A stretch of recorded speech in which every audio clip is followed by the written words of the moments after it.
Facebook অ্যাডের কাজ আমার প্রোডাক্ট সেল করা না। যেই কন্টেন্ট এই 5টা কাজ করতে সক্ষম, সেই কন্টেন্ট আপনার যত নমিনাল ওয়েতেই অ্যাড রান করার না কেন সেল আসবে।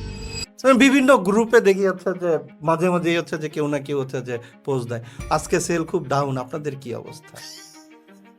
প্রতিদিন ভাই, প্রতিদিন কেউ না কেউ দিচ্ছেন। প্রতিদিন, হ্যাঁ। ঠিক আছে ভাই, এত কষ্ট করে প্রোডাক্ট বানাইছি, এত ভালো প্রোডাক্ট আনছি, কিনবে না কেন আপনি কোন?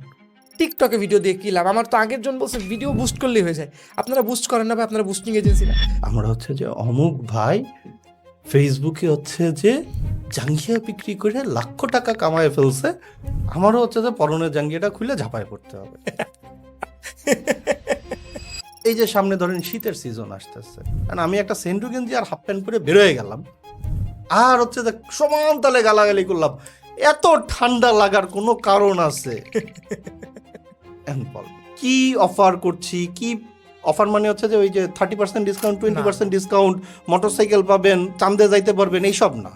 দুইটা বুস্ট করে দেখে যে আরে আমি জীবনে সারা জীবন 15-20 হাজার টাকা একটা চাকরি করছি বা আমি একটা দোকানে থাকছি, এখন প্রথম মাসে আমার 70,000 টাকা লাভ হয়েছে, তাহলে তো মেন্টার যা বলে এটাই ঠিক। 70 ধুম পড়ছে। যেমন আমেরিকান একটা প্রবাদই আছে যে ঢেউ নেমে গেলে বোঝা যায় যে কার পরনে তোয়ালে নাই। সেল করা আর প্রেম করা সমান কথা। এটা কিভাবে?